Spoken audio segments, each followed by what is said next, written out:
Hi, this is Andy Cullen and Chris Pomeroy of Growing Up Aspen, and we started to interview a bunch of our friends and found out that we had a bunch of schoolmates that ended up in the entertainment world. So we have to start a new chat podcast called Movie Chat.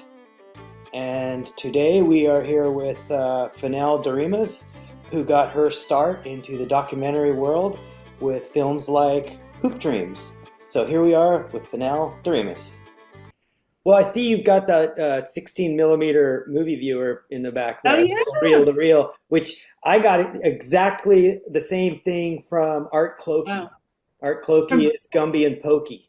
When Oh I started my wow. animation studio, I had to get some equipment for 16 millimeter, and I saw one of those in the independent magazine, and it happened to be from Clokey Studios. They were unloading some stuff, and I got their thing, which I have in the garage somewhere.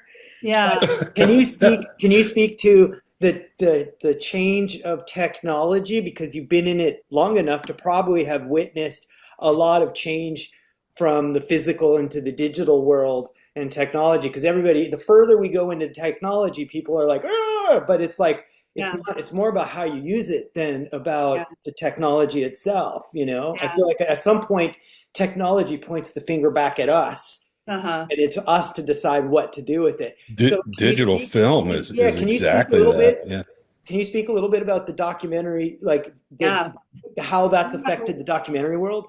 Totally. I mean, the explosion that you talk about over the last 10 years of documentary film is specifically tied to the technology being so much more affordable and accessible.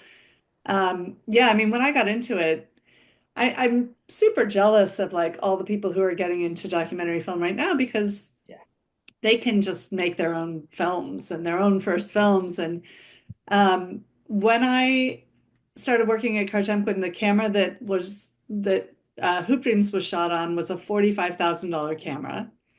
The editing system, we started, well, we got one of the first Avid systems in Chicago, and I think that was $45,000 at the yeah, time. yeah. So, you needed like a company that you could get this equipment from, and in order to make your films. This film that I'm talking about making right now, this is my camera. Yeah, that's what I'm saying. It's your Yeah, camera now is like 4K to 8K. I mean, yeah. the quality is amazing, and now, like you say, anyone can just go out and make a film now. You don't need that 45. Not only that, but that camera is No, heavy. It no, was, Wade, like you needed to be a professional, you needed to know how to rack focus and change lenses and all of yeah, that. Yeah, I mean, now, yeah. Um, yeah, so it's really like opened up all kinds of doors. It's also, I mean, it was white men only when I yeah, started. yeah. Hardly any women, no, well, not no, but like hardly any people of color. Now, like it's just anybody can get out there and make a film, and that's just been totally amazing for the field. So would you say that was due to some of the technology advances making it easier, kind of open the doors for other films? 100%, 100%. Yeah, Yes, easier and affordable. right. I mean, it's the two, the combo of the two.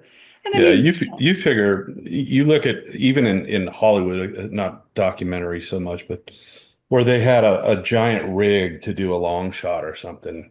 Now I see people shooting commercials and things with an iPhone duct taped to a grocery cart. oh And they're yeah. rolling that thing. And I mean, it's just That's it's documentary style. Yeah. Grocery yeah. carts are our best dollies Yeah. or office chairs. Those There were you the go. early years. Yeah. But it's amazing how, you throw drones in and all of a sudden now it's like that big long shot, which was unusual, like a touch But of we used to evil. have to rent a helicopter Yeah, and yeah, get a Yeah. special camera to rig onto the helicopter and then like pay a special pilot. I mean, it was such a big deal to get an aerial shot, and now you can't watch anything without aerial shots. yeah. And I mean, That's I think the interesting. longest, I think in history, for film history, for a while there, the longest one track shot was the opening of Touch of Evil, where they pull in and follow the car, Charlton Heston in the car, and he goes down the streets, and it's literally falling in from above through the neighborhood. So this crane was like out of the picture, but following them as they were going. And it was like, I think the whole shot was like 8 minutes, 10 minutes. Wow. And so it was Yeah. supposedly the longest tracking shot. And now, people are Yeah. droning this stuff out where it's so easy, and it is. It's amazing the things you can do. Now I see drone What, shots too, and I'm just like, oh, here we Yeah. go. what was that film, that Netflix film? It was Adolescence or something, Oh yeah, yeah, yeah. where almost the whole movie was just like a one long shot, It So was, you can I don't know why I get this stuff, but I get a Netflix feed of the one of the shots, and it's kind of cool to see because they're actually handing a camera through a window. I think Yes, it's the yes. kid. really, Yeah. that's Yeah, awesome. It's a yeah. cool So they shot. They had had to multiple time it. camera people. Yeah, they had to Hmm. time it Yeah. really well for the handoff, almost like Yeah, puppeteering. yeah, That totally. one in 1917, man, that Right, movie blew me away. I just, that one too. I think, I think you can maybe count one or two cuts in the whole film. It's Yeah. like, wow, the whole thing was shot. Back to technology is I don't know if I'm now at the age where I'm like, oh my God, I'm so scared. I mean, I know, well, I do know there's a little bit of that, but there's also a little bit of being very realistically or not very real, but like my fear is realistic. It's AI technology. And particularly for documentaries in the sense that there's another like group of or organization called the Archival Producers Alliance. Uh-huh.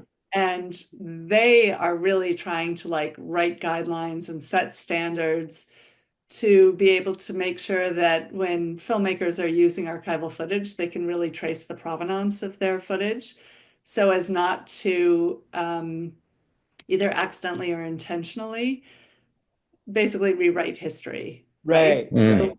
Yeah, there is a fine That's line there. Yeah, and that's that's interesting. so that could happen so easily with AI technology that like images just get created that didn't really ever exist. well, And that's also an oath. That's also an oath kind of thing. In other words, a lot of it is how you use it. If you're using it to rip someone off, I mean, real art, creative artists using AI are not going to go recreate Van Gogh Starry Night. It's no, just not no, their, that's not what they do. but It's, it's they a might get a slippery style, slope.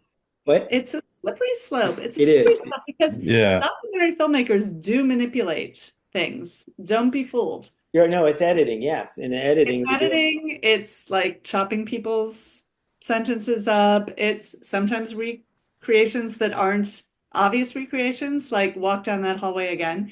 I mean, it's innocent stuff for the most part, but it is like we are manipulating. We're not just flies on the wall. We are crafting the stories to a certain extent. Well, you mentioned the murder mysteries that you don't necessarily. It seems like you didn't like them on Netflix, but that made me think of, a lot of people will mistake the actors in the recreations for the Oh, actual yeah. villains, and they'll accost them on the street, things like that. So I teach, do you guys know the staircase? You must, because Yes. that's such a big thing. Mhm. The staircase, yeah. Yeah. So I teach documentary law and ethics, and last spring I had Margie Ratliff, who's one of the daughters, come in and talk to the class, and she's started a whole organization for documentary film participants because she was so messed up by that film. She felt like she didn't really have a choice to participate. Her father had decided to, and she was there, and the filmmakers were there all the time. They were a French crew. She thought it was going to be this small little French documentary that nobody saw in the US. She didn't realize that when you sign a release form giving your permission to be filmed and part of a documentary, that you're also signing away future rights. Mm. So they sold it to Netflix. And, I mean, the thing that's really, I mean, the real core of the ethics argument is that it's entertainment to us, but it's like the worst days of her life that she has to relive over and over again every time she turns on Netflix, and it's like it Right. starts a preview of it or whatever the new HBO piece. But to your point, Chris, she has been or she saw something in I don't know what it was. It must have been just somebody like writing on social media or something where she said, I thought the actresses in the documentary, I thought the, no, I think I thought the person who played, because it was a remake, the person who played Margie Ratliff was much more interesting than the real one. Yeah. And it was actually her. And she was That's like, funny. and this, like, now this I have to contend with.